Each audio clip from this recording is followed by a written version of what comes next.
शन्नो भुनक्तु सह वीर्यं करवावहै तेजस्विनावधीतमस्तु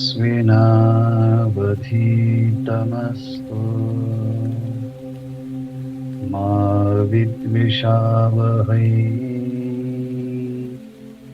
ॐ शान्ति शान्ति शान्तिः। रामकृष्ण हरी।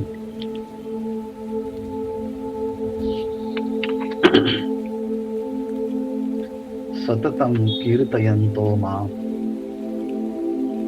यतन्तश्च दृढव्रताः नमस्यन्तश्च मां भक्त्या नित्ययुक्ता उपासते। राजविद्या राजगुह्य योग नामक नवमोध्याय, यातील श्लोक क्रमांक 14 भगवान आपल्या भक्तांच्या साधनेचं वर्णन करतायत. सततम कीर्तयंताः, हे भगवत भक्त रात्रंदिवस भगवंताचं नवविध भक्तीच्या पैकी कीर्तन भक्तीचं गान करतात. यतंतश्च दृढव्रताः, आणि सतत प्रयत्नरत असतात. भगवत भक्तीविषयी दृढ संकल्प असतो आणि अत्यंत अनन्यतेने भगवंताची उपासना करतात आणि भगवंताला सर्वत्र नमस्कारतात. यानंतर ज्ञानेश्वर महाराजांनी ह्या श्लोकावरती जे भाष्य केलं आहे, ते भाष्य आतापर्यंतच्या अनेक संस्कृत टीकांचा विचार जर केला तर कोणत्याही भाष्यकाराने जितकं ज्ञानेश्वर महाराजांनी या श्लोकावरती वेगवेगळ्या अंगाने भाष्य केलं आहे, तितक्या अंगाने कोणी भाष्य केलं असेल असं वाटत नाही. सततम कीर्तयंताः, सततम कीर्तयंता ह्या पदावरती कीर्तनाचा प्रभाव एवढा आहे की प्रायश्चित्तांचे सगळे व्यवसाय बंद पडले आणि नामघोष या साधनेच्या द्वारे संपूर्ण विश्वातील दुःख दूर करून नामघोषाने महासुखाने सगळं जग दुमदुमून टाकलं. या भूलोकाला वैकुंठ केलं. हे नामसंकीर्तन ज्या संतांनी केलं त्यांना उपमा सूर्याची, चंद्राची, मेघाची जरी दिली तरी कमी पडते. म्हणून ते कृपाळू सिंह आहे, ज्यांच्या मुखावरती भगवंताचं नामचिंतन सतत असतं, की जे एक नाम येण्याकरता अनंत जन्मात भगवंताची साधना करावी लागते, तेव्हा ते नाम येतं. जे जन्म सहस्र ओळगी जे एक वेळा येवया, असं हे भगवंताचं नामचिंतन जिथे असतं. भगवंत म्हणतात, मी एकदा वैकुंठातही नसेल, सूर्याच्या ठिकाणी नसेल, योग्यांच्या हृदयातूनही मी उल्लंघन करून त्या ठिकाणी जाईल की ज्या ठिकाणी माझे भक्त माझे नामसंकीर्तन करतात, की त्याच्याद्वारे देश काळाचा त्यांना विसर पडला आणि कीर्तनाच्या सुखाने आपल्या सुखामध्ये ते सुखी झाले. असे कृष्ण विष्णू हरे गोविंद ह्या नामाचे निखिल प्रबंध माझी आत्मचर्चा विशद उदंड गाती. हा एक नामभक्तीचा महिमा सततम कीर्तयंतो माम ह्या पदावरती ज्ञानेश्वर महाराजांनी गायला. पण अष्टांग योगादी साधनांना सुद्धा भजन म्हणतात. हा पहिल्यांदा उद्घोष ज्ञानेश्वर महाराजांनी केला आणि ह्या भजनाला त्यांनी गहन भजन असं म्हटलंय. ऐसे हे गहन अर्जुना माझे भजन. यम नियम आसन प्राणायाम प्रत्याहार धारणा ध्यान आणि समाधी या अष्टांग योगाच्या माध्यमातून साधना करणं हे सुद्धा एक प्रकारचं भजन आहे. हे फक्त एक योगीच म्हणू शकतो. म्हणून ज्ञानेश्वर महाराज हे योगी असल्यामुळे त्यांनी या भक्तीच्या मध्ये योग आणला आणि योगाला भक्ती नाव दिलं. आणि मग ही साधना करताना बाहेर यमनियमाची काठी लावली, आतमध्ये मन पवनाच्या सामर्थ्याने 17व्या जीवन कलेचे सरोवर जे आहे ते त्यांनी चंद्रामृत ते बळकावलं. 17व्याचे पाणी याडे बळीयावले. प्रत्याहाराने मोठा पराक्रम केला आणि आंतरबाह्य संपूर्ण विकारांचीच ही सपिली बोहली ही मुले बाळे सगळं ठार केली प्रत्याहाराच्या द्वारे आणि सगळ्या इंद्रियांना बांधून हृदयामध्ये आणलं. त्याला प्रत्याहार झाला. अंतर्धारणा म्हणजे एका ठिकाणी इंद्रिय स्थिर करणं, हेच धारणारूपी वारू म्हणजे घोडे यांनी एक मोठा पराक्रम केला आणि महाभूतांना एकत्रित करून मन बुद्धी चित्त आणि अहंकार हे अंतःकरण चतुष्टयाचे चतुरंग सैन्य निवटिले. अर्थात या चतुरंग सैन्याला देखील ठार केलं. म्हणजेच योगश्चित्त वृत्ती निरोधः म्हणजे योगसूत्रामध्ये पतंजलींचं योगसूत्र क्रमाने पाहिलं तर योगाचं प्रयोजन काय आहे? योगश्चित्त वृत्ती निरोधः. पण हीच गोष्ट ज्ञानेश्वर महाराज साहित्याच्या भाषेमध्ये म्हणतात. मग चतुरंग सैन्य निवडले संकल्पाचे. संकल्प विकल्पात्मक मन आहे, त्याचं प्रातिनिधिक स्वरूपामध्ये अंतःकरण आपण प्रतिनिधित्व मन करतं. अर्थात ह्या अंतःकरण चतुष्टयातील कार्य वृत्ती संपूर्ण समाप्त करून टाकल्या आणि मग एकदा की अंतःकरण वृत्तीचा निरोध झाला तयावरी जैत रे जैत, मग ध्यानाचे निशाण वाजत. मग हे विकार सगळे संपून गेले. मग ध्यानाचा नगारा वाजू लागतो आणि ध्येयाशी पूर्णपणे ध्याता हा एकरूप होतो. आणि एकरूप होणं हेच एक प्रकारचं एक छत्र ते शोभून लागतं. दिसे तन्मयाचे झळकत एक छत्र. आणि त्यानंतर राज्याभिषेक होतो. पण हा राज्याभिषेक कोणत्या राज्यावरती होतो? आत्मानुभव राज्य सुखा. या आत्मानुभव राज्य सुखा करता पट्टाभिषेक देखे समरस झाला. अर्थात पट्टाभिषेक म्हणजे राज्याभिषेक झाला. पण ही राज्याभिषेक झाला असताना तिथे कोण कोण होतं म्हटले? त्यामध्ये समाधी श्रेयसी आशेखा, समाधीरूपी लक्ष्मीसह हे सार्वभौम आत्मानुभवाचं राज्य आणि त्या आत्मानुभव राज्य सुखाचा अनुभव घेत असताना पूर्णपणे योगी त्या स्वरूपाशी समरस होतो आणि त्या आत्मानुभवाचा आस्वाद घेतो, अनुभव घेतो. यालाच असं म्हणतात समाधी पाठी समाधी श्रेयच्या आशेखा, आत्मानुभव राज्य सुखा पट्टाभिषेक देखा समरसे झाला. म्हणजे समाधी रूपी हीच लक्ष्मी आणि त्या समाधी रूपी लक्ष्मीसह सार्वभौम आत्मानुभव रूपी राज्य सुखा करता समरसतेने त्याने राज्याभिषेक झाला आहे. असा ध्यानाचा अष्टांग योगाचा अभ्यास जे करतात ते सुद्धा एक गहन भजनच आहे. ऐसे हे गहन अर्जुना माझे भजन. आता ऐक सांगेन जे एक करेती एक. म्हणजे पतंजली महर्षींनी सुद्धा अष्टांग योगाला भजन म्हटलं नाही. अष्टांग योगामध्ये ईश्वर प्रणिधान एक म्हणून भक्ती सांगितली आहे, पण ज्ञानेश्वर महाराजांनी अष्टांग योगालाच भजन असं म्हटलं आहे.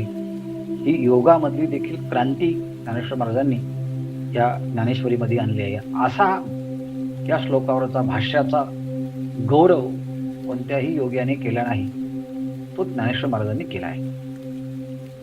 आता दोन प्रकारचे भजन झाले. एक नामघोष यांच्याद्वारे झालेलं भजन, अष्टांग योगाच्या द्वारे झालेलं भजन. आता तिसरा प्रकार सांगतात. आता ऐक सांगेन जे करती एक, जे एक करती, जे आणखी एका प्रकाराने भगवंताचं भजन करतात, त्या भजनाचा प्रकार देखील भगवंत आता इथून सांगण्याकरता प्रारंभ करत आहेत. तो भजनाचा प्रकार सांगण्याच्या साठी दृष्टांत देऊन मग त्या सिद्धांताकडे येतात. तरी दोन्ही पालवे वरी, जैसा एक तंतू अंबरी, तैसा मी वाचोनी चराचरी जाणती ना. दोन्ही पालवे वरी, जसं धोतर घ्या किंवा साडी घ्या, हे जे वस्त्र घेतलं तर ह्या वस्त्रांना दोन पदर असतात. एक खालचा पदर आणि दुसरा वरचा पदर. तर दोन्ही पालवे वरी म्हणजे एका पदरापासून सुरुवात करून तर अगदी दुसऱ्या पदरापर्यंत जर आपण पाहिलं, या दोन्ही पदर असतात. या दोन्ही पालवे वरी, या दोन्ही पालवापर्यंत, पालव म्हणजे पदर, पालवे वरी वेरी, या एका पालवापासून तर दुसऱ्या पालवापर्यंत म्हणजे एका पदरापासून तर दुसऱ्या वस्त्राच्या त्या पदरापर्यंत काय असतं म्हटले, जैसा एक तंतू अंबरी. ज्याप्रमाणे अंबरी म्हणजे वस्त्र, त्या वस्त्राच्या मध्ये अखंड एक तंतू, वस्त्र लांब असलं त्याचा पहिला पदर दुसरा पदर, पण या सगळ्या पदरांच्या मध्ये त्यांच्यामध्ये एक समरसतेने काय असेल तर तो तंतू आहे. जैसा अंबरी एक तंतू, ज्याप्रमाणे त्या वस्त्रामध्ये एक तंतू आहे, तैसा त्याप्रमाणे चराचरी मी वाचून जाणती ना. त्याप्रमाणे चर म्हणजे चेतन सृष्टी, आचर म्हणजे अचेतन सृष्टी. या चराचर सृष्टी जरी दिसली, जसं की वस्त्राच्या मध्ये एका पदरापासून दुसऱ्या पदरापर्यंत तंतू हा एकच असतो, तसं संपूर्ण विश्व हाच एक मोठा पदर आहे, हाच एक मोठं वस्त्र आहे. आणि त्या वस्त्राच्या मध्ये काय आहे म्हटले, चर आचर चेतन अचेतन सृष्टी जी आहे, त्या चेतन अचेतन सृष्टीच्या मध्ये हे भक्त जे आहे ते मी वाचून जाणती ना. भगवंताच्या शिवाय त्या सृष्टीमध्ये दुसरा कोणताच पदार्थ नाही. म्हणजे सजीव पदार्थ तोही भगवंतच आहे आणि निर्जीव पदार्थ तोही भगवंतच आहे. कसं, जेव्हा आपल्याला स्वप्न पडतं आणि स्वप्नामध्ये आपण हिमालय पाहतो, काशी पाहतो, अनेक लोकांना पाहतो, मग त्यामध्ये हिमालय आहे, मंदिर आहे, ते अचेतन आहे. आणि वेगवेगळ्या माणसांना पाहतो ते चेतन आहे. पण त्या स्वप्नातली चेतन सृष्टी आणि अचेतन सृष्टी कोण झालं आहे? आपलं मनच ना, म्हणजे आपणच झालो आहे ना. म्हणजे जिथे चेतन आणि अचेतन ह्या दोन्ही सृष्टी स्वतः मनच झालेलं असतं, त्याप्रमाणे या बाह्य सृष्टीच्या मध्ये सुद्धा चेतन आणि अचेतन सगळा परमात्माच ते पाहतात. वस्त्राचे दोन पालव हे लोक पाहतात, पण दोन्ही पालवाच्या मध्ये तंतू मात्र हा एक असतो. ही सगळी संकल्पना आपल्याला संत मुक्ताबाई महाराजांच्या ताटीच्या अभंगामध्ये पाहायला भेटते. विश्वपट ब्रह्मदोरा ताटी उघडा ज्ञानेश्वरा. अर्थात ज्ञानेश्वर महाराजांची उपदेश करण्यासाठीची मुक्ताबाई महाराजांनी जी संकल्पना वापरली ती संकल्पना इथे आपल्याला पुनश्च एकदा प्रत्ययाला आल्याशिवाय राहत नाही. दुनी पालवेवरी जैसा एक तंतू अंबरी, तैसा मी वाचोनी चराचरी जाणतेना. सगळ्या चराचरामध्ये परमात्माच भरलेला आहे असं ते पाहतात. शून्यस्थावर जंगम व्यापुणे, राहिला अकळ बाप रखुमा देवरू, श्री विठ्ठलू सकळ. अर्थात सगळीकडे परमात्म्याची व्याप्ती ते अनुभवतात. आदी ब्रह्मा करुणी, शेवटी मशक धरुणी, माझी समस्त हे जाणोनी स्वरूप माझे. आता वस्त्राचं उदाहरण दिल्यानंतर आता दुसरं उदाहरण देतात. आदी ब्रह्मा करुणी. आदी म्हणजे सुरुवातीला, अगदी जसं वस्त्राचे 2 पदर असतात, एका पदरापासून दुसऱ्या पदरापर्यंत तंतूच आहे. हे वस्त्राचं निर्जीव वस्तूंचं दिलं आहे. आता सजीवांचं दिलं आहे उदाहरण. पहिल्या टोकाला आदी ब्रह्मा करुणी, संपूर्ण सृष्टीचा निर्माता असणारा ब्रह्मदेव हे एका बाजूला धरून कल्पना केली. आणि शेवटचं टोक आहे शेवटी मशक धरुणी, अत्यंत छोटा जीव म्हणजे मशक, चिलट. म्हणजे एका बाजूला ब्रह्मदेव आणि शेवटी चिलट, मच्छर. अशा दोन्हींच्या मध्ये माझी समस्त हे जाणवणी. अगदी ब्रह्मदेव एका बाजूला आणि मशक एका बाजूला. आदी ब्रह्मा करुणी, शेवटी मशक धरुणी, आणि मध्ये काय आहे म्हटले, माझी समस्त हे जाणवणी स्वरूप माझे. माझे स्वरूप, माझी समस्त हे माझी समस्त माझे हे स्वरूप जाणवणे. अर्थात ब्रह्मदेवाच्या मध्ये परमात्माच आहे आणि अगदी चिलट मच्छराच्या मध्ये परमात्माच आहे. मग मधल्या सृष्टीमध्ये कोण आहे? मधल्या सृष्टीमध्ये सुद्धा तो चरसृष्टीतला आहे आणि अचर सृष्टीतला आहे. सगळ्या प्राणीमात्रांच्या मध्ये तो परमात्माच आहे. म्हणजे ब्रह्मदेव हे एकटोक घेतलं याचं महत्वाचं कारण, कर्माच्या द्वारे मोठा होणारा जीव म्हणजे ब्रह्मदेव आणि छोटा जीव म्हणजे चिलट. ब्रह्मदेव एका बाजूला आणि चिलट एका बाजूला, त्या दोन्हींच्याही मध्ये परमात्माच आहे. आणि मधल्या जीवांच्या मध्ये तरी कोण आहे? मधल्या जीवांच्या मध्ये सुद्धा तो परमात्माच आहे. म्हणजे माझं जे स्वरूप आहे सच्चिदानंद स्वरूप, ते सच्चिदानंद स्वरूप ब्रह्मदेवामध्ये आहे. ते सच्चिदानंद स्वरूप अगदी मशक चिलटाच्या मध्ये आहे आणि ते सच्चिदानंद स्वरूप मधल्या सगळ्या जीवांच्या मध्ये आहे. अर्थात तोच परमात्मा सर्वा घटीरा मधिहादिही एक, सूर्यप्रकाशक सहस्ररश्मी. अर्थात निर्जीव वस्तूंच्या मध्ये परमात्म्यालाच पाहतात, सजीव वस्तूंच्या मध्ये परमात्म्यालाच पाहतात. आणि आता सजीव वस्तूंच्या मधला आणखी थोडा फरक करून सांगतात. मग वाड धाकुटे न म्हणती, सजीव निर्जीव नेणती, देखील या वस्तू उजलुंटी ती मीची म्हणोनी. मग वाड न म्हणती, धाकुटे न म्हणती, सजीव नेणती, निर्जीव नेणती. पहा, मग म्हटले वाढणं म्हणती, हा खूप मोठा जीव आहे. कोण? ब्रह्मदेव. आणि हा जीव छोटा आहे, कोणता? चिलट. परंतु भगवत भक्त हा मोठा आहे आणि हा छोटा आहे असं उपाधीला धरून पाहत नाही या सृष्टीकडे. तर या सगळ्या उपाधीच्या मध्ये परमात्मा एक आहे असं पाहतात. आणि म्हणून वाड धाकुटे न म्हणती, हा मोठा आहे, हा छोटा आहे, किंवा हा छोटा आहे तो मोठा आहे, असा लहान मोठेपणाचा भेद ते जीवांच्याकडे पाहून करत नाही. कारण नामरूपामध्ये जरी भेद असला तरी त्यामध्ये चेतन तत्वाच्या मध्ये कोणत्याही प्रकारचा भेद नाही. किंवा ही वस्तू सजीव आहे आणि ही वस्तू निर्जीव आहे.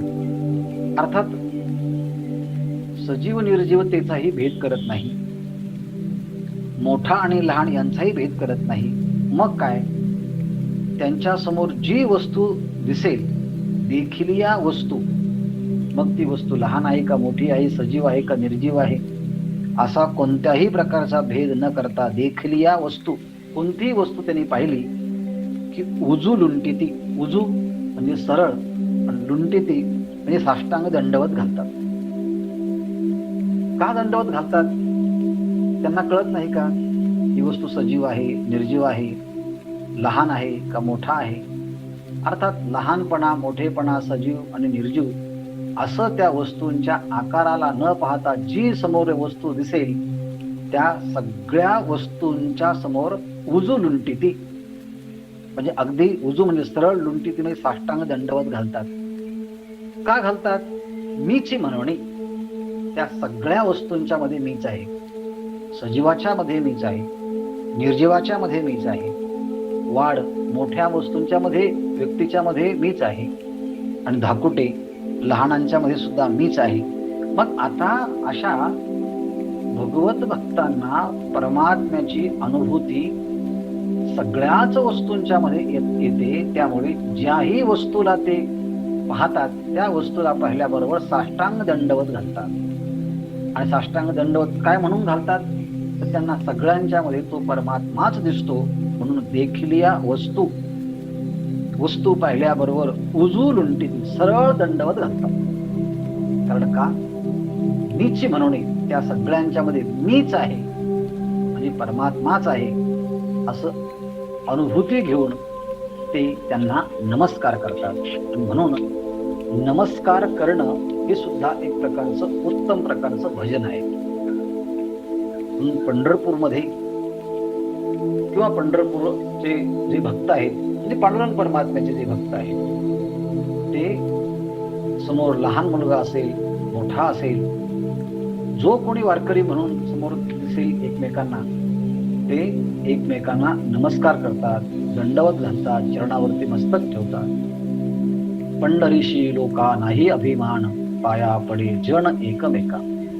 एकमेकांच्या पाया पडतात, पण एकमेकांच्या पाया पडताना समोर म्हणत नाही हा माझा मुलगा आहे का, माझी पत्नी आहे का, माझा नातू आहे. तो एकदा वारकरी झाला आणि तिथे आला, ते सगळे एकमेकांच्या पाया पडतात. मग हा लहान आहे, हा मोठा आहे, हा सजीव आहे, निर्जीव आहे हे म्हणत नाही, आणि पाया पडणाराही म्हणत नाही की मी खूप मोठा आहे आणि हा माझ्यापेक्षा छोटा आहे. आपुले उत्तमत्व नाठवे, पुढील योग्य नेणवे, एक सरे व्यक्ती मात्राचे नावे नमोची आवडे. अर्थात आपुले उत्तमत्व नाठवे, मी खूप मोठा आहे, मी हुशार आहे, बुद्धिवान आहे, विद्वान आहे, याची सुद्धा त्यांना आपल्या उत्तमपणाची, आपल्या मोठेपणाची आठवण राहत नाही. म्हणून आपुले उत्तमत्व नाठवे. नाठवे म्हणजे न आठवे, आठवत नाही. आपण ज्यांना नमस्कार करतो ते नमस्काराकरता योग्य आहे का नमस्काराकरता अयोग्य आहे, असा समोरच्या व्यक्तीच्या योग्य अयोग्यतेचाही विचार ते जाणत नाही. म्हणून योग्य नेणवे, हा योग्य आणि अयोग्य हे ते पाहत नाही. मग काय? एक सरे म्हणजे एकसारखे, व्यक्ती मात्राचे नावे, याचे यावत जे काही व्यक्ती आहे त्या व्यक्तींच्या नावाने त्यांना एकच गोष्ट आवडते, ती म्हणजे नमोची आवडे, नमस्कार करणं आवडतं. मग स्वतःचा मोठेपणा विसरतात. समोर असणारी व्यक्ती योग्य अयोग्य याचा विचार करत नाही. एक सारखं जे कोणी भेटेल त्यांना दंडवत घालणं हा त्यांचा नैसर्गिक स्वभाव बनतो. का नमस्कार करायचा? तर सगळीकडे परमात्मा आहे याची अनुभूती घेण्यासाठी करायचा, आणि ती अनुभूती आली म्हणून पुन्हा करायचा. ही अनुभूती यावी याकरता सगळीकडे परमात्मा आहे असा जो आपल्याला संतांनी, महापुरुषांनी त्यांचा अनुभव आपल्याला सांगितला, तो आपण ऐकला, हा आपला परोक्ष अनुभव झाला, म्हणजे अप्रत्यक्ष अनुभव झाला. मग आपण ठरवायचं की मी आता बाकीच्या साधना करण्याच्या ऐवजी आता मी हीच करणार आहे, जे कोणी भेटेल त्यांना नमस्कार. म्हणून एकनाथ महाराजांचे एक त्या काळातील संन्याशी अनुयायी बनले भक्त. आणि नाथमहाराजांनी त्यांना सांगितलं की तुम्ही दंडवत घाला जा सगळ्यांना. आणि मग जो कोणी भेटेल त्यांना दंडवत, म्हणून त्यांचं नावच पडलं दंडवत स्वामी, किंवा त्याला लोटांगण स्वामी असं पण म्हटलं जातं. दंडवत स्वामी किंवा लोटांगण स्वामी. पैठणला कधी तुम्ही गेलात तर नाथ महाराजांच्या त्या समाधीच्या पाठीमागे त्या नदीच्या पात्राच्या बाजूला जिथे जलशुद्धीकरणाचा तो पंप आहे, त्याच्या बाजूलाच ह्या लोटांगण स्वामींची समाधी आहे. तर त्यांनी नाथ महाराजांनी यांना सांगितलं की तुम्ही जे सगळ्या वस्तूंना नमस्कार करत जा. मग जो कोणी भेटेल त्याला दंडवत घालायची, जो कोणी भेटेल त्याला नमस्कार करायचे. त्यांनी एकदा मेलेल्या गाढवाला नमस्कार केला आणि ते गाढव जिवंत झालं. हे जेव्हा लोकांनी पाहिलं की मेलेल्या गाढवाला यांनी नमस्कार केल्यामुळे ते जिवंत झाले, दुसऱ्या दिवशीपासून अनेक लोक त्यांच्या आजूबाजूला, कोणी कुत्रे घेऊन येतात, कोणी मांजरं घेऊन येतात, कोणी माणसं घेऊन येतात, कोणी गाढवं घेऊन येतात, की बाबा यांना नमस्कार केला की ते जिवंत होतात.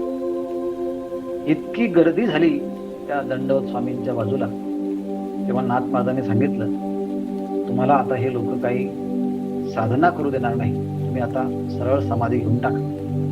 म्हणून नाथ महाराजांनी सांगितल्याप्रमाणे नमस्काराचा परिणाम त्यांना जिकडे तिकडे परमात्माच अनुभवाला येऊ लागला आणि त्यांनी शेवटी समाधी देखील नाथ महाराजांच्या त्या बाजूला घेतली. ही दंडवत स्वामी आहे. याला म्हणतात की एक सरे व्यक्तिमात्राचे नावे नमोची आवडी.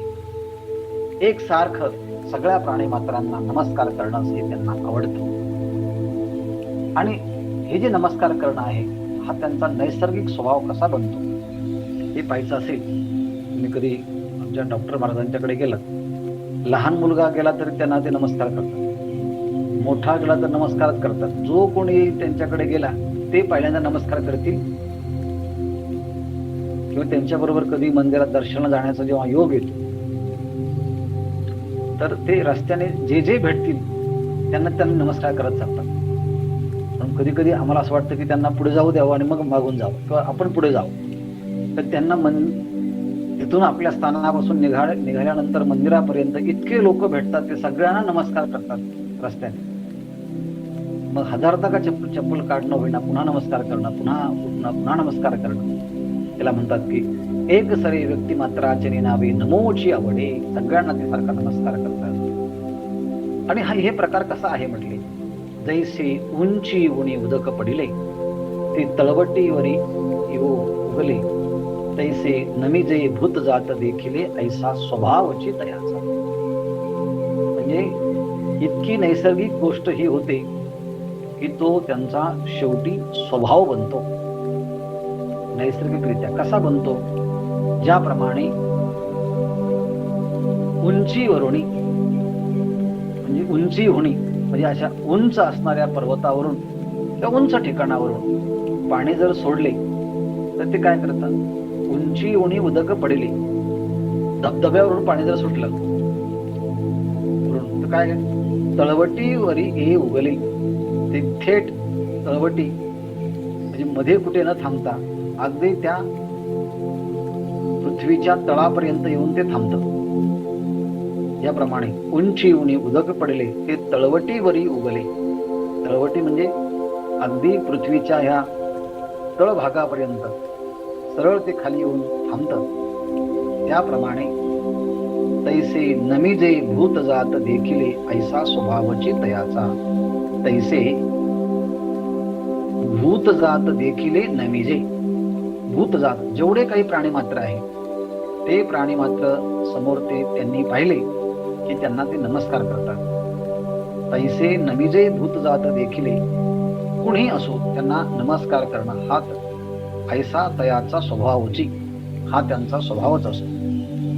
आम्ही जेव्हा आळंदीला पहिल्यांदा आलो तेव्हा बऱ्याच वर्ष आम्ही एक मनुष्य पाहिला की तो मंदिरामध्ये कुठेतरी एखाद्या कोपऱ्यावर राहायचा, पंचा गुंडाळलेला असायचा. डोक्यावरती केस वाढलेले, दाढी वाढलेली, कोणाशी बोलायचं नाही आणि सारखं नमस्कार नमस्कार, हातात कायम असेच जोडायचे. बरेच लोक त्याला वेडा समजायचे, परंतु काही ठराविक लोकांच्याकडे तो जाऊन काही खात असायचे. भाजी मंडईमध्ये जाऊन तिथे जे काही भाजीचं टॅमॅटो वगैरे असेल ते पडले तो खात असायचा आणि घाणीच्या ठिकाणी तो राहायचा. म्हणून बरेच लोक त्याला वेडा समजायचे. पण नंतर जेव्हा बराच कालावधी गेल्यानंतर सहजच एकदा मी त्यांचे शब्द कानावरती पडले.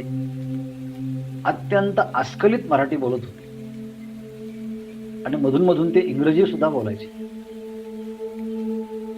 सुरुवातीला असं वाटलं की हे वेडेच आहेत, पण वेड्याच्या रूपामध्ये राहून एक कोणीतरी महात्मा अशा प्रकारची नमस्काराची भजन पद्धतीत अवलंबन करायचं आणि कोणाकडे न जाता ज्यांची ओळख आहे त्यांच्याकडे बरोबर जाऊन जेवणाची वेळ झाली की मग ऐका काही जेवण हळू आवाजात सांगायचे किंवा लोक त्यांना देत असायचे. आणि त्यांचं काम एकच आहे, माऊलींच्या समाधीला प्रदक्षिणा करणं, नगर प्रदक्षिणा करणं आणि कुठेतरी निर्जन असणाऱ्या ठिकाणी जिथे घाण पडलेली आहे असं कुठेतरी राहून साधन भजन करायचं. त्याला म्हणायचं की तैसे नमिजे भूत जात देखील ऐसा स्वभावची तयाच. नंतर कोणी सांगितलं की मला ते मोठे प्राध्यापक होते, पण ज्ञानेश्वर महाराजांच्या या तत्वज्ञानाला प्रभावित होऊन आले आणि त्यांनी इतके सामान्य राहायला लागले की लोक त्यांना ओळखतच नसायचे. असं कसं काय झालं वाटले? हे साधनेचा प्रभाव आहे. का फळलिया तरुची शाखा, सहजे भूमीसी उतरे देखा, तैसे जीव मात्र अशेखा खालावती ते. दुसरं उदाहरण दिलं आहे, फळलिया तरुची शाखा. तरुची शाखा फळलिया, आंब्याचं झाड आहे. तरू म्हणजे वृक्ष, आणि त्या वृक्षाच्या शाखेला, फांदीला एवढे आंबे भरभरून आले आणि ते आंबे पिकल्यानंतर काय झालं आहे? सहजे भूमीसी उतरे देखा. ती आंब्याची शाखा, ती फांदी सहजच भूमीला त्या भाराने ती खाली लवते आणि ती खाली येते वजनाने. का फळलिया तरुची शाखा भूमीसी सहजे उतरे देखा. सहजच भूमीच्याकडे ती उतरते, खाली ती वागते, कारण ती फळाने परिपूर्ण झालेली आहे. तसं म्हटले आता त्यांच्या ठिकाणी शम, दम, श्रद्धा, उपरम, समाधान, तितिक्षा, मैत्रीभाव, करुणा या सगळ्या साधनांनी हा इतका फलद्रूप होतो, इतका परिपूर्ण होतो की जीवमात्रा अशेखा खालावती ते. जीवमात्र असे जे भक्त आहे ते जेवढे काही जीवमात्र आहे, जेवढे काही जीव आहेत, प्राणीमात्र आहे, त्या संपूर्ण प्राणीमात्रांच्या बाबतीमध्ये हे खालावती, हे नम्र होतात. ते खालावती म्हणजे ते पूर्णपणे नम्र होतात आणि नम्र झाला होता त्याने कोंडिली अनंता. त्यांच्यामध्ये कोणत्याच प्रकारचा अभिमान राहत नाही. अभिमान गेला तुका म्हणे, अहंकार गेला तुका म्हणे देव झाला. याप्रमाणे त्यांच्या ठिकाणी कोणता अहंकार नाही आणि जीवन त्या फळलेल्या तरूच्या शाखाप्रमाणे परिप्लुत तृप्त झालेलं असतं. आणि त्यांच्या ठिकाणी सर्वात मोठं भांडवल कोणतं असेल तर त्या भांडवलाचा विचार करतात. अखंड अगरवता होणी असती, तयांची विनय हेची संपत्ती, जय जयकार जय जय मंत्रे अर्पिती माझ्या ठाई. अखंड अगरवता होणी असती. यांच्या ठिकाणची जी नम्रता जी आहेत, ती नम्रता कशी आहे म्हटले? अखंड. काही लोक नम्र होतात काम साधण्यासाठी. अतिलीनता धूर्त लक्षणम असे काही मंडळी असतात. आपलं काही काम साधून घ्यायचं असेल तर नमस्कार, एकदा की ते काम संपलं की मग फणा काढतात. जसं बिळामध्ये जेव्हा जायचं असतं तेव्हाच साप हा सरळ राहतो. एरवी हा कधी सरळ नाही, तो वाकडाच चालतो. जसं म्हटले, जेव्हा दुःखाचे प्रसंग येतात तेव्हाच ही माणसं सरळ होतात, एरवी नाही. पण भगवत भक्ताच्या जीवनातलं उदाहरण अगदी विलक्षण आहे. काय विलक्षण आहे म्हटले, यांच्या ठिकाणी असणारी जी काही नम्रता, त्यांच्या ठिकाणी असणारा जो निगर्वीपणा, तो कसा आहे, अगर्वता. गर्व गर्व म्हणजे अहंकार, परंतु अगर्वता. त्यांच्या ठिकाणी गर्वाचा कोणता भागच नाही, अहंकाराचा कोणता भागच नाही. म्हणजे पूर्णपणे ते निरहंकार होऊन राहतात. कधी राहतात? अखंड अगर्वता होणे असते. नेहमी आणि नेहमी त्यांची ही अगर्वता, नम्रता, निराहंकारता असते. अगदी शांत वृत्तीने जगा धाकुटे होईजे तै जवळीक माझी. ज्ञानेश्वरीमध्येच पाऊली म्हणतात, थोरपणा परा सांडीजे व्युत्पत्ती अगवे विसरीजे जगा धाकुटे होईजे तै जवळीक माझी. आपला मोठेपणा विसरून स्वतःला खूप छोटा जेव्हा मनुष्य समजतो तेव्हा परमात्म्याचं सानिध्य प्राप्त होतं. थोरपणा परा सांडीजे, थोरपणा बाजूला टाकून द्यावा. जगा धाकुटे होईजे, आणि जगापेक्षा मी खूप लहान आहे. थोरपणा परा सांडीजे व्युत्पत्ती अगवे विसरीजे जगा धाकुटे होईजे तै जवळीक माझी. परमात्मा म्हणतात, तेव्हा माझी जवळीक त्याला प्राप्त होते जेव्हा स्वतःला तो अतिशय छोटा समजतो आणि सगळं जग श्रेष्ठ समजतो. त्याला म्हणतात की अखंड अगर्वता होणी असती. गर्वरहित होऊन 12ही महिने 24ही तास पूर्ण दिवस अगदी नम्रतेने असतात.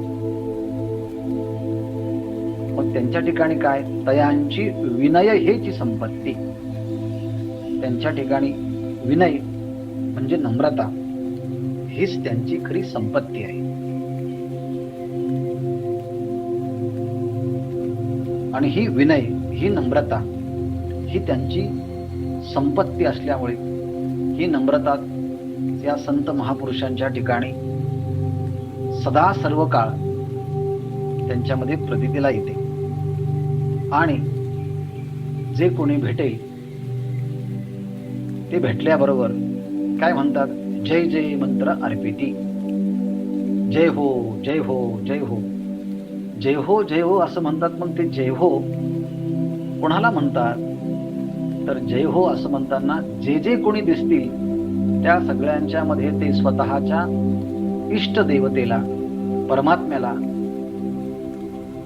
पाहत असल्यामुळे त्या वस्तूला त्या पाहिल्यानंतर जय हो प्रभू म्हणून त्या परमात्म्याचाच जय जयकार करतात. माझ्या ठाई जय जय मंत्रे अर्पिती. त्या वस्तूंना पाहतात पण त्या सगळ्या वस्तूंच्या मध्ये परमात्माच भरलेला आहे अशी अनुभूती ते घेतात आणि जय जयकार परमात्म्याला करतात. बरं म्हटले, आतापर्यंत नमस्काराच्या ह्या पद्धतीचं स्वरूप सांगितलं. ब्रह्मदेव आहे का चिलट आहे याच्यातला भेद पाहत नाही, आपलं उत्तमत्व आठवत नाही, पुढचं योग्य ते पाहत नाही, सगळ्यांना नमस्कार करतात. फळलेल्या तरुची शाखा सहज भूमीला उतरते त्याप्रमाणे सगळ्या प्राणीमात्रांच्या विषयी ते विनम्र असतात. उंचावून पडलेलं उदक जसं खाली तळवटाला भूमीला येतं त्याप्रमाणे सगळ्या प्राणीमात्रांना पाहिल्याबरोबर ते साष्टांग दंडवतच घालतात. हा त्यांचा स्वभाव बनला आहे. मग आता ही जी साधन संपत्ती आहे या साधन संपत्तीचा उपयोग नमस्कार करता करता काय होऊ शकतं, कशा करता नमस्कार करायचा, त्या नमस्काराची फलश्रुती सांगतात. नमिता मानापमान गळाले म्हणून अवचिता मीची झाले ऐसे निरंतर मिसळले उपासिती. हो म्हटले, नमन म्हणजे काय? श्रवणम कीर्तनम विष्णू स्मरणम पादसेवनम वंदनम दास्यम सख्यम आत्मनिवेदनम. सुरुवातीला सांगितलं ती कीर्तन भक्ती आणि आता हे सांगतायत वंदन भक्ती किंवा नमन भक्ती. आणि नमन असं म्हणताना न मन, आता मन नाही राहिलं, मग काय आहे, मनामध्ये आता मन म्हटलं की स्वतःचा संकल्प विकल्प असतो, पण आता संकल्प विकल्प सगळे समाप्त झाले. म्हणजे आता मन राहिलंच नाही, आणि जिथे मन राहत नाही तेव्हा मनुष्य खऱ्या अर्थानं नमन करतो. किंवा जिथे न मम, माझं पण नसतं, अहंकाराची वृत्ती नसते, तिथे नमन होतं. आणि अहंकार विसर्जित करण्यासाठीच नमस्काराची पद्धत आहे. मग आता हे नमस्कार करताना काय होतं, नमिता, मग मानापमान गळाले. नमस्कार करता करता अंतःकरणातला मानही निघून जातो आणि अंतःकरणातला अपमानही निघून जातो. नमस्कार करताना लोक नेहमी आपल्याला चांगलंच म्हणतात असं काही नाही. कधी कधी आपण आपल्या नेहमीच्या संतांच्या सहवासामध्ये जाऊन अन्य क्षेत्रामध्ये जेव्हा जातो आणि सहज नमस्कार करतो, तेव्हा त्याला समोरच्या व्यक्तीला असं वाटतं की हा काहीतरी काम घेऊन आलेला आहे म्हणून तो आमच्या पायाला हात लावतोय. मग कधी कधी अवहेलना देखील करतात, त्यांना माहिती नसेल तर. पण नमस्कार करणाऱ्यांनी मान आणि अपमान या दोन्हीही सापेक्ष वृत्ती असतात. तो जो मानाला हपपलेला असतो तो अपमान पचवू शकत नाही, किंवा जो मान पचवू शकतो तोच अपमान पचवू शकतो. नाहीतर काही लोकांना वाटतं नेहमी सन्मानच भेटावा, पण नेहमी सन्मानच जेव्हा भेटतो तेव्हा कधी अपमानाची वेळ सुद्धा येते, तेव्हा ती अपमानाची वेळ सुद्धा आनंदाने स्वीकारली पाहिजे. आणि हा अनुभव तर आम्हाला नेहमीच येत असतो. जसा कीर्तीचा डांगोरा लोक पिटवतात, तसं अपकीर्तीचा डांगोरा सुद्धा प्रत्यक्ष अप्रत्यक्षरित्या ते पिटवत असतात. पण अशा वेळेस सुद्धा अंतःकरणाची वृत्ती शांत ठेवणं हा एक खूप मोठ्या अभ्यासाचा विषय असतो. आणि म्हणून नमस्कार करता करता या दोन गोष्टी घडतात. नमिता मान गळाले आणि नमिता अपमान गळाले. थोडक्यात काय, नमिता मानापमान गळाले. मान आणि अपमान हे दोन्हीही निघून जातात. कारण का, जो कोणी भेटेल त्याला नमस्कार, जो कोणी भेटेल त्याला नमस्कार. अतिशय छोटी, साधी आणि सिंपल गोष्ट आहे, पण तरी देखील करायची जर म्हटली तर ही मोठी साधना आहे. जो कोणी भेटेल त्याला नमस्कार करायचा.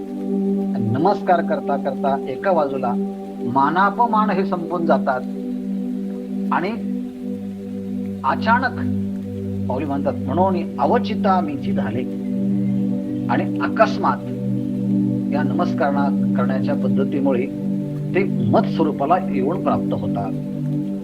अवचिता म्हणजे अकस्मात, अचानक. मीची झाले म्हणजे ते भगवत स्वरूपाला प्राप्त होतात. नमस्कार करण्याचं काय फळ आहे, दोन भाग सांगितले.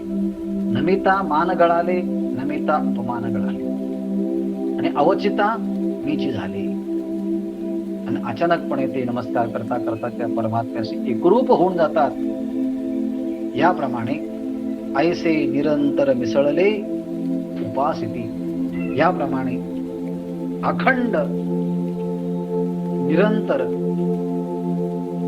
परमात्म्याशी हे भगवत भक्त मिसळले, एकरूप झाले आहेत. अवचिता मीची झाले, अचानकपणे ते भगवंताशी तदाकार होऊन जातात, ऐक्यतेचा अनुभव अनुभवतात. पण हे सगळं करत असताना पुन्हा आपली भक्ती ही चालूच ठेवतात. म्हणजे पहा, या भक्तीचं वैशिष्ट्य ओव्यांच्या माध्यमातून सहज लक्षात येईल. सुरुवातीला परमात्मा सगळीकडे आहेत ह्या भूमिकेतून परोक्ष रूपानं आपल्याला माहिती आहे म्हणून नमस्कार करायचे. आणि नमस्कार करता करता तशी प्रत्यक्ष आपल्याला अनुभूती येते की सगळीकडेच परमात्मा आहे. ही आता अनुभूती मला नमस्कार करता करता आली. आणि नमस्कार करता करता आता अनुभूती आली की सगळीकडे परमात्माच आहे अशी अनुभूती आल्यानंतर पुन्हा भगवंताचे ते एकरूप होऊन पुन्हा नमस्कार करण्याची भक्ती पुढे चालू ठेवतात ते. याप्रमाणे ऐसे निरंतर मिसळले, असं निरंतर परमात्म्याशी तादात्म्य अनुसंधान ठेवत असूनही त्यांची पुढची उपासना चालूच असते. म्हणजे ज्ञानानंतरही त्यांची भक्ती उपासना ही ज्ञानोत्तर भक्ती किंवा ज्ञानोत्तर उपासना त्यांच्याकडनं होत असते.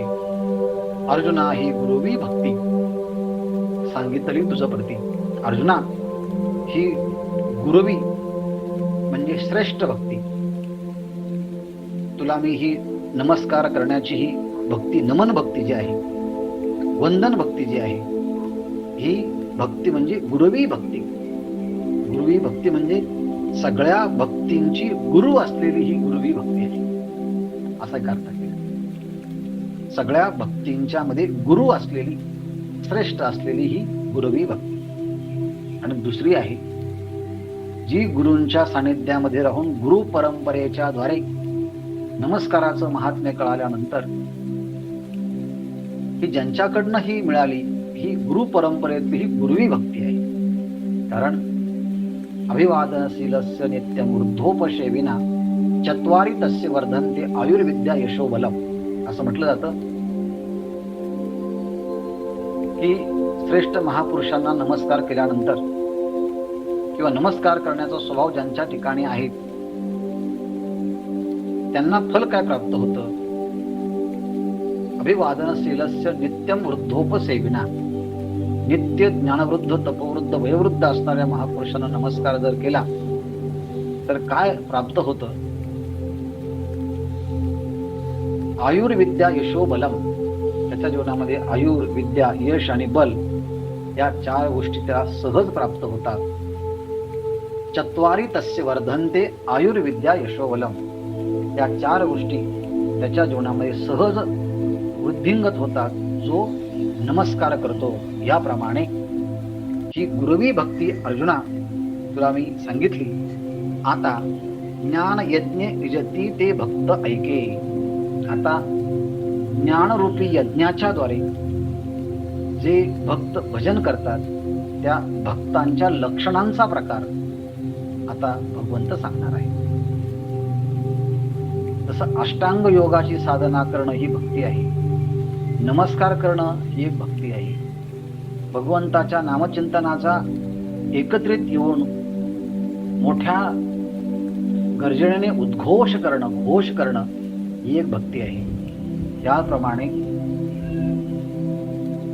ज्ञानाच्या क्षेत्रामध्ये ज्ञानप्राप्तीचे जे सगळे साधनं आहेत त्या साधनांचं अनुष्ठान करणं ही सुद्धा एक प्रकारची भक्ती आहे.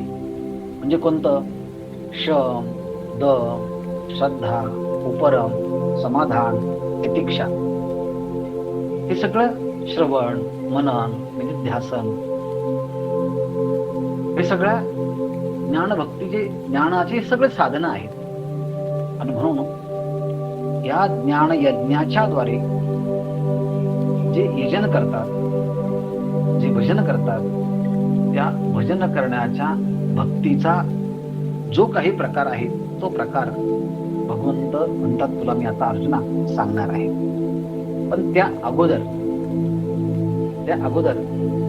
इथून पुढे म्हणजे हा श्लोक संपेपर्यंत काही ओव्यांच्या मध्ये भगवान श्रीकृष्ण आणि अर्जुन यांच्यामध्ये झालेला प्रेमाचा संवाद आणि त्या संवादाच्या माध्यमातून ज्ञानेश्वर महाराजांनी तुम्हा आम्हाला शिकवलेला धर्म, त्या माध्यमातून ज्ञानेश्वर महाराजांनी तुम्हा आम्हाला शिकवलेली नीती, जयाची लिले माझी नीती जियाली दिसे, किंवा धर्म आणि नीती यांचा समन्वय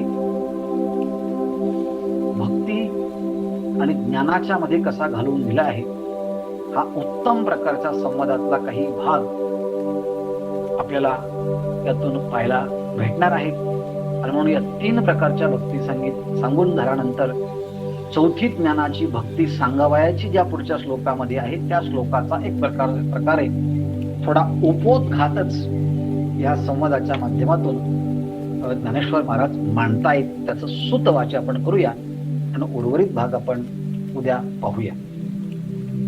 परी भजन करती हतवटी तू जानस आहासी किरटी, जे माघा या गोष्टी केलिया आम्ही. भजन करती हतवटी अर्थात ज्ञानयज्ञाच्या द्वारे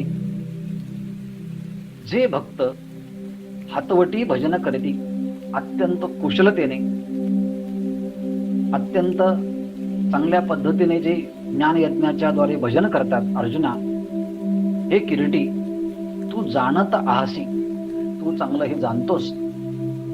ज्ञानी भगवत भक्त भगवंताची भक्ती पूजा किती चांगल्या निगुतीने, किती चांगल्या पद्धतीने, किती चांगल्या कुशलतेने करतात. ही गोष्ट मी काय आत्ता सांगतो असं नाही. जे मागा या गोष्टी केलिया आम्ही, अशा ज्ञानभक्तीच्या, अशा ज्ञान महात्म्याच्या गोष्टी आम्ही अर्जुना तुला 7व्या अध्यायामध्ये सांगितल्या, तुला या 4थ्या अध्यायामध्ये सांगितल्या. 4थ्या अध्यायामध्ये ज्ञानाचं महत्त्व सांगितलं. अर्थात 4था अध्याय जो प्रत्यक्ष ज्ञान कर्म संन्यास योगो नाम चतुर्थोध्याय असा म्हणून आहे. आणि त्या ज्ञानाच्या मध्ये नही ज्ञानेन सदृशम पवित्रम इह विद्यते, ज्ञानासारखी कोणतीही पवित्र गोष्ट नाही. ज्ञानाग्नी सर्व कर्माणी भस्मसात कुरुते, तथा ज्ञानरूपी कर्माच्या द्वारे, ज्ञानरूपी अग्नीच्या द्वारे सगळं कर्म भस्म होतात. किंवा सर्व कर्माखिलम पार्थ ज्ञाने परिसमाप्यते, सगळ्या कर्माची परिसमाप्ती ही ज्ञानामध्ये होते. आणि असं ज्ञान प्राप्त करून घेण्याकरता तद्विधी प्रणिपातेन परिप्रश्नेन सेवया उपदेक्षन्ते ते ज्ञानम ज्ञानिनस्तत्वदर्शिनः. ते ज्ञान प्राप्त करण्याकरता काय लागतं? श्रद्धावान लभते ज्ञानम तत्परस्येतेंद्रिया ज्ञानम लब्ध्वा पराम शांतीम न चरेणादि गच्छति. हे ज्ञानाचं महत्त्व सांगितलं. आणि शेवटी तस्माद् ज्ञानसंभूतं रुत्स्नं ज्ञानसिनात्मना चित्वैनं संशयं योग मा तिष्ठोत्तिष्ठ भारत. अर्थात या ज्ञानरूपी खड्गाच्या द्वारे अज्ञानाचं, हृदयस्थ असणारं अज्ञान निवृत्त केलं जातं. असं हे ज्ञानाचं महात्म्य 4थ्या अध्यायामध्ये भगवंतांनी गायलं. आणि चतुर्विध प्रकारच्या भक्तांचं वर्णन करताना ज्ञानी भक्त हा सर्वश्रेष्ठ आहे म्हणून त्याचा महिमा गायला. अर्थात या ज्ञानी भक्तांच्या भजनाचा प्रकार अर्जुना तू जाणतोस, तुला हे माहिती आहेस. परंतु थोडंसं आणखी तुला मी सांगणार आहे. म्हणून परी भजन करती हतवटी तू जाणत आहासी किरीटी, जे माघा या गोष्टी केलिया आम्ही. मागे या गोष्टी तुला आम्ही सांगितल्याच आहे, तुला आठवत असतील. पण असं भगवंत बोलल्याबरोबर या भगवंताच्या बोलण्याचा अर्जुनावर काय परिणाम झाला? आणि पुन्हा अर्जुन जेव्हा बोलायला लागला तेव्हा भगवंतावर त्याचा काय परिणाम झाला? भगवंताच्या बोलण्याचा परिणाम पुन्हा अर्जुनाच्या वरती काय झाला? आणि अर्जुनाच्या बोलण्याचा परिणाम पुन्हा भगवंताच्या वरती काय झाला? असा एक सुंदर संवादाचा मिलाप आपण उद्या अनुभवूया. तूर्त ह्या ठिकाणी थांबूया. ओम पूर्णमदः पूर्णमिदं पूर्णात् पूर्णमुदच्यते पूर्णस्य पूर्णमादाय पूर्णमेवावशिष्यते. ओम शांती शांती.